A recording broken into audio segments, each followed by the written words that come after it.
ಬಂದ್ರು. ಮೋದಿಜಿಯವರು ಬಂದು 12 ವರ್ಷ ಆಗಿದೆ. ಒಂದು ಸಣ್ಣ ಪಿನ್ ಪಾಯಿಂಟ್ ಅಷ್ಟು ಭ್ರಷ್ಟಾಚಾರ ಮಾಡಿಲ್ಲ. ಇಡೀ ಪ್ರಪಂಚ ಭಾರತೀಯರಿಗೆ ಹೇಳ್ತಾರೆ, ಪ್ರಪಂಚದ ನಾಯಕರು ಹೇಳ್ತಾರೆ, ನೀವು ಮೋದಿನ ಸೋಲಿಸ್ದಂಗೆ ನೋಡ್ಕೊಳ್ರಿ, ಮೋದಿಯವರೆಗೂ ಅಷ್ಟೇ ಭಾರತ, ಮೋದಿ ಒಂದ್ಸತಿ ಸೋತ್ರೆ ಭಾರತದ ಕತೆ ಮುಗೀತು ಅಂತ. ಯಾಕಂದ್ರೆ ಕಾಂಗ್ರೆಸ್ ಕಾಯ್ತಾ ಇದೆ.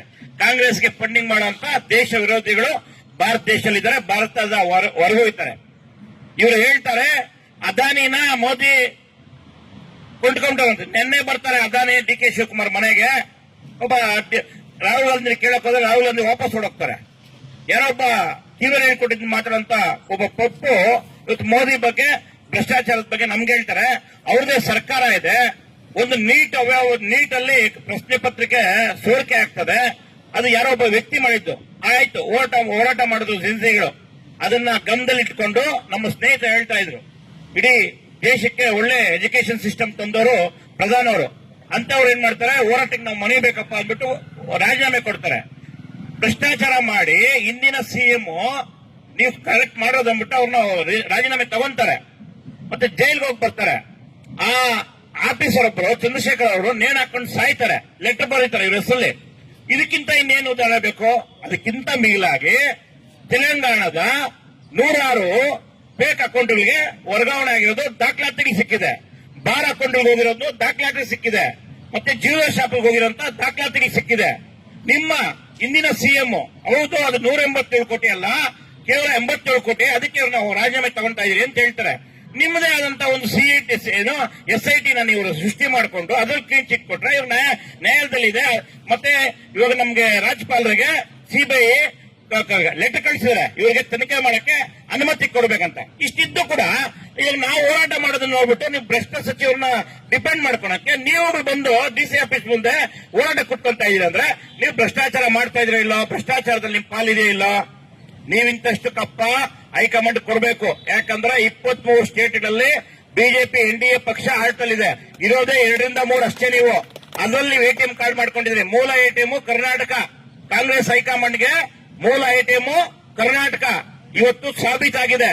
ಅದು ಬಿಟ್ರೆ ಕೇರಳ, ತೆಲಂಗಾಣ 3 ಸ್ಟೇಟ್ಗೆ ಬಿಟ್ರೆ ನೀವೆಲ್ಲೂ ಇಲ್ಲ. ಇವತ್ತು ನೀವು ಎಷ್ಟೇ ನೆಕ್ಸ್ಟ್ ಎಲೆಕ್ಷನ್ಸ್ ಏನಾರ ಬೇಕಾದ್ರೂ ಕರ್ನಾಟಕ ಈ 3 ಸ್ಟೇಟ್ ಇಂದ ದುಡ್ಡು ತೆಗಿಬೇಕು.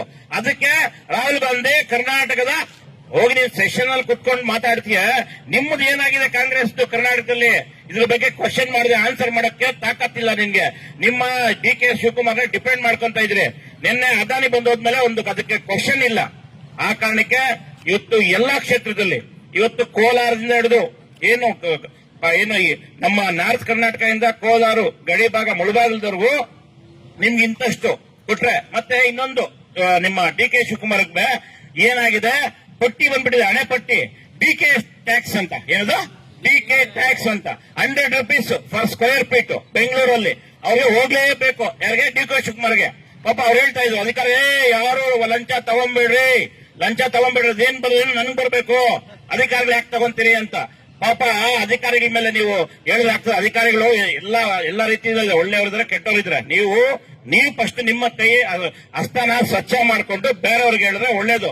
ಆ ಕಾರಣಕ್ಕೆ DK ಶಿವಕುಮಾರ್ ಅವರೇ, ಸಿದ್ದರಾಮಯ್ಯನವರೇ, ಸುರ್ಜೇವಾಲಾ ಅವರೇ, KC ವೇಣುಗೋಪಾಲ್ ಅವರೇ, ಮಲ್ಲಿಕಾರ್ಜುನ ಖರ್ಗೆ ಅವರೇ, ನೀವು ದಯವಿಟ್ಟು ಭ್ರಷ್ಟಾಚಾರ ರಹಿತವಾದಂತ ಪಾರದರ್ಶಕ ಆಡಳಿತ ನಡೆಸಬೇಕಂದ್ರೆ ನಿಮ್ಮ ಏನು ಇವತ್ತು ಭ್ರಷ್ಟಾಚಾರ ಮಾಡಿ ಸಿಕ್ಕಾಕೊಂಡಿದ್ದಾನೆ ಅವ್ರನ್ನ ವಜಾಗೊಳಿಸಿ. ನೀವು ಸೆಷನ್ ಅಲ್ಲಿ ನಮ್ಗೆ ನಡ್ಸಕ್ ಕೊಟ್ಟಿಲ್ಲ, ಬರ ಅಧ್ಯಯನ ಮಾಡಕ್ ಬಂದಿಲ್ಲ, ಬರದ ಬಗ್ಗೆ ಚರ್ಚೆ ಮಾಡಕ್ ಅಂತ ಹೇಳ್ತೀರಿ. ಒಬ್ಬ ಭ್ರಷ್ಟಾಚಾರದಲ್ಲಿ ತುಳಿದಿರೋ ಜೈಲಿಗೆ ಹೋಗಿ ಬಂದಿರೋ ಮುಂದೆ ಕುತ್ಕೊಂಡು 223 ಜನ ಭಜನೆ ಮಾಡಕ್ ಆಗುತ್ತೆ? ಭಜನೆ ಮಾಡಬಾರದು. ಅಂತವ್ರನ್ನ ಆಚೆ ಕಳಿಸಿ, ಸೆಷನ್ ಇಂದ ಆಚೆ ಕಳಿಸಿ ಮಾಡಿದ್ರೆ ಮಾತ್ರ ಅದಕ್ಕೊಂದು ಸೆಷನ್ಗೆ ಒಂದು ವೈಟ್ ಇರ್ತದೆ. ಒಳ್ಳೆ ಮೇಧಾವಿಗಳು ಬಂದು ಕೂತ್ಕೊಂಡಿರುವಂತ ಸೆಷನ್ ಅಲ್ಲಿ ಭ್ರಷ್ಟಾಚಾರದ ಏನು ವ್ಯವಸ್ಥೆಯಲ್ಲಿ ತುಳಿದಿರೋನ್ನ ಕರ್ಕೊಂಡ್ಬಂದು ಮಾತಾಡ್ತೀವಿ ಅಂತ ಹೇಳ್ತೀವಿ. ಮತ್ತೆ ಇನ್ನೊಬ್ರು ಹೇಳ್ತಾರೆ, ನಮ್ಮ ಪ್ರಿಯಾಂಕಾ ಖರ್ಗೆ. ನಮ್ಮ ಸುರೇಶ್ ಹೇಳಕ್ ಬಂದಿಲ್ಲ. ಪ್ರಿಯಾಂಕಾ ಹೆಸರು ಅದು ಸೋನಿಯಾ ಗಾಂಧಿ ಪುತ್ರಿ ಪ್ರಿಯಾಂಕಾ ಹೆಸರಿಟ್ಕೊಂಡಿರೋದು. ಯಾಕಂದ್ರೆ ಇವ್ರನ್ನ ಮನೆ ಒಳಗ್ ಬಿಟ್ಕೊಳಲ್ಲ. ನೀವ್ ಅನ್ಕೊಂಡಿದ್ದೀರಿ ಮನೆ ಒಳಗೆ ನಾನು ಬಿಡಲ್ಲ. ಹರಿಪ್ರಸಾದ್ ಅವ್ರನ್ನ ನನ್ನ ಮನೆ ನಿಮ್ಮ ಒಂದು ಮೀಡಿಯಾದಲ್ಲಿ ಸೋಷಿಯಲ್ ಮೀಡಿಯಾ ನೋಡ್ತಾ ಇದ್ದೆ. ಅವಾಗ ರಾಜೀವ್ ಗಾಂಧಿ ಬಂದ್ರೆ ಅವ್ರ ಸೂಟ್ ಕೇಸ್ ಎತ್ಕೊಂಡ್ಬರ್ತಾವ್ರೆ. ನಿಮ್ಮನ್ನ ನೋಡಿದೆ. ಹರಿಪ್ರಸಾದ್ ಅವರು ಇವ್ರಿಗೆಲ್ಲ ಏನ್ ಗೊತ್ತಾ, ಬಿಜೆಪಿ RSS ಹಿಂದುತ್ವ ವಿರುದ್ಧ ಮಾತಾಡಿದ್ರೆ ಮಾತ್ರ ಸೋನಿಯಾ ಗಾಂಧಿ ಮನೆಗೆಲ್ಲ ಎಂಟ್ರಿ, ಗೇಟ್ಗೆ ಎಂಟ್ರಿ ಅಷ್ಟೇ. ಇವ್ರಿಗೆ ಮನೆಯಲ್ಲಿ ಬಿಟ್ಕೊಂಡು ಯಾರು ತಪ್ಪು ತಿಳ್ಕೊಬೇಡ್ರಿ. ಇವ್ರಿಗೆಲ್ಲ ಹಿಂದುತ್ವ ವಿರುದ್ಧ ಮಾತಾಡಬೇಕು, RSS ವಿರುದ್ಧ ಮಾತಾಡಬೇಕು. ಬಿಜೆಪಿ ವಿರುದ್ಧ ಮಾತಾಡಿದ್ರೆ ಅದನ್ನ ಗೇಟ್ ಹೋಗಿ ಬಿಡ್ತಾರೆ, ಇಲ್ಲಾಂದ್ರೆ ಅಲ್ಲಿಗೂ ಇರಲ್ಲ ಅವ್ರಿಗೆ, ನೋ ಎಂಟ್ರಿ ಕಳಿಸ್ತಾರೆ ವಾಪಸ್ಸು. ಈ ತರ ಮಾಡಿ ಹೇಳ್ದ ನಮ್ಮ ಸ್ನೇಹಿತ, ಒಳ್ಳೆ ಯುವಕ ಹೇಳ್ದ, ತೆಗ್ಬಿಟ್ರು ಅಂತ. 7 ಸತಿ 8 ಸತಿ ಗೆದ್ದಿರೋರ್ನ ಇವರು ಮಾಡಿಲ್ಲ, ಅವ್ರನ್ನ ತೆಗೆದು 1 ಸತಿ ಗೆದ್ದ. ಯಾಕಂದ್ರೆ ಅವರು ಹಿಂದುತ್ವ ವಿರೋಧಿಗಳು, ಆ ಕಾರಣಕ್ಕೆ ಪ್ರಿಯಾಂಕಾ ಅವರಿಗೆ ಇನ್ನ ಡಿಗ್ರಿನೇ ಕಂಪ್ಲೀಟ್ ಆಗಿಲ್ಲ. ಯಾಕೆ ಹೋಮ್ ಮಿನಿಸ್ಟರ್ ಕೊಡ್ತಾರೆ ಅವರು 24 ಗಂಟೆ ಅವ್ರು ಹೇಳ್ಬಿಟ್ಟಿದಾರಂತೆ. ಯಾರು? ರಾಹುಲ್ ಗಾಂಧಿ, ನೀ ಏನೋ ಮಾಡು, ಸೊ ಇದು ಬಿಜೆಪಿ ವಿರುದ್ಧ RSS ವಿರುದ್ಧ ಮಾತಾಡ್ತಾ ಇರು ಅಂತ. RSS ನೋಂದಣಿ ಆಗಿಲ್ಲ ಅಂತಾರೆ. 1947 ಅಲ್ಲಿ ನಮ್ಮ ದೇಶಕ್ಕೆ ಸ್ವಾತಂತ್ರ್ಯ ಬಂದಿದ್ದು. 1925ರಲ್ಲಿ RSS ಸ್ಥಾಪನೆ ಆಗಿದ್ದು. ಅರ್ಥ ಆಯ್ತಾ? ಅದಕ್ಕೆ ಆ ಕಾಲದಲ್ಲಿ ಬ್ರಿಟಿಷ್ ಅವರು ಆಳ್ಕೆ ಇತ್ತು. ನಾವು ಹಿಂದೂಗಳನ್ನ ಒಗ್ಗೂಡಿಸಬೇಕು, ದೇಶದ ವಿರುದ್ಧ ಮಾತನಾಡೋರ್ನ ನಾವು ಹಿಂದೂಗಳಾಗಿ ಪರಿವರ್ತನೆ ಮಾಡಿ ದೇಶ ವಿರೋಧಿಗಳ ಮಟ್ಟ ಹಾಕ್ಬೇಕು ಅಂದ್ಬಿಟ್ಟು ಉಟ್ಕೊಂಡಿದ್ದ ಒಂದು ಸಂಘಟನೆ ಅದು RSS, ರಾಷ್ಟ್ರೀಯ ಸ್ವಯಂ ಸೇವಕ ಸಂಘ. ಆ ಕಾರಣಕ್ಕೆ ಪ್ರಿಯಾಂಕಾ ಖರ್ಗೆ ಅವರೇ ಮಾತಲ್ಲಿ ಹಿಡಿತಾ ಇರಲಿ. ಹೋಮ್ ಮಿನಿಸ್ಟರ್ ಒಂದು ಚಿಕ್ಕದಂತ ಪದವಿ ಅಲ್ಲ, ದೊಡ್ಡ ಪದವಿ.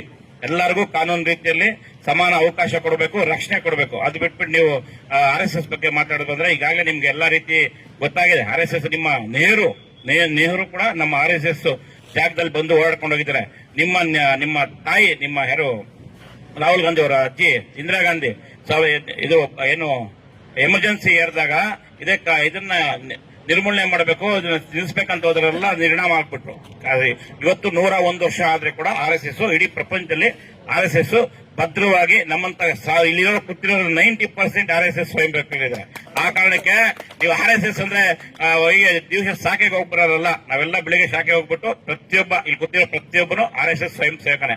ಆ ಕಾರಣಕ್ಕೆ RSS ನಿರ್ಮೂಲನೆ ಮಾಡೋದು, ನೀವು ತಲೆ ಮೇಲೆ ಮಣ್ಣು ಹಾಕೋದು ಎರಡೂ ಒಂದೇ. ಆ ಕಾರಣಕ್ಕೆ ಫಸ್ಟ್ ನೀವು ರಾಜೇಂದ್ರ ಅವ್ರನ್ನ ಇವತ್ತು ರಾಜೀನಾಮೆ ಕೊಡಿಸಿ ನಿಮ್ಮ ಒಂದು ಅಧಿಕಾರನ ಮುಕ್ತಿಗೊಳಿಸಿ, ಇಲ್ಲಾಂದ್ರೆ ಕಷ್ಟ ಆಗ್ತದೆ.